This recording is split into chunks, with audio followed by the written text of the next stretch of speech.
For centuries, rats have been unceremoniously thrust to the margins of cinematic history. Cast aside, ignored, denigrated, they've been forced to watch a parade of celebrity mice take the silver screen again and again.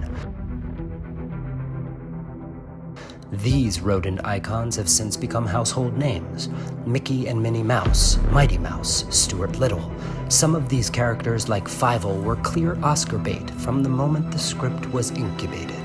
An immigrant mouse with a melodious voice and a Soviet hipster look? Come on.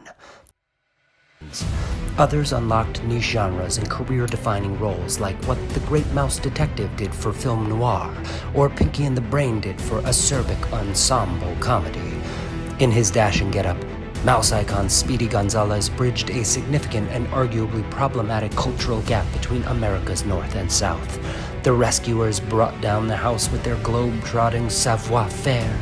Angelina Ballerina was a disastrous, if well-intended, attempt at female rodent visibility, but one that has left feminist mice groaning ever since. But where, one might ask, were the rats? The answer to that question is a long and tragic one, as rats attempted to improve their image in the public eye. As early as the Middle Ages, rats were assigned blame for the bubonic plague, a dastardly and frankly racist assumption that has tarnished their reputation ever since. It is an old, familiar story.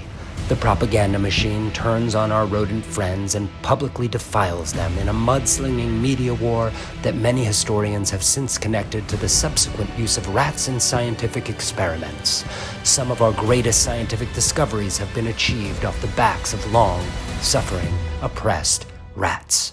It is true that some rats attempt to fight against the man, to turn the tide of anti-rat public sentiment.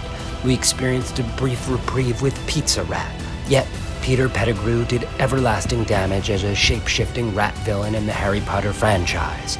Prospects were grim, and hope was all but lost. Then, in 2007, everything changed. A tiny rat with a big dream exploded across cinemas globally, reminding the world that rats are capable of anything. One cannot stress enough how monumental this film was in rodent history. Therefore, it is our privilege, nay, our duty, to attend a screening of this landmark film.